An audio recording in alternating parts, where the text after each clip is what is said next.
Hi అండి, ఎలా ఉన్నారు? నేనైతే చాలా బాగున్నానండి. నిన్న రాత్రి ఒక ముచ్చట చెప్తాను వినండి. ఏమైందంటే నేను బియ్యం ఎక్కువ వేసాను అర్థం కాలేదు, తక్కువ వేసాను అర్థం కాలేదు. అన్నం అంటే నాకేంటో ఎక్కువ అనిపించింది అనమాట. పడేయబుద్ధి కాలేదు. నా మనసేమో బియ్యం ఊరికే ఎవరికి రావు కదండి. ఇక సరే ఏం చేద్దామా అనుకునేసరికి నా దగ్గర ఇలాంటి 2 కుండలు ఉన్నాయన్నమాట. ఇక పెరుగన్నము మనం పాతకాలంలో చేసుకుంటాం కదా, అట్లాగో పెరుగన్నంలాగా అలా చేశానన్నమాట. టేస్ట్ మాత్రం అండి సూపర్గా ఉంది అసలు. ఒకసారి చేసుకొని చూడండి. నేను నైట్ ఏం చేశానంటే ఆ అన్నంలో పాలు పోసేసి కొంచెం పెరుగు తోడేసేసాను అనమాట. మార్నింగ్ తోడుకుంది.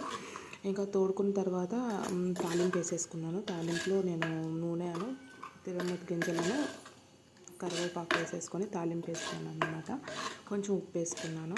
కానీ టేస్ట్ మాత్రం చాలా బాగుంది. ఒకసారి ట్రై చేయండి. సబ్స్క్రైబ్ చేసుకోవచ్చు కదండి.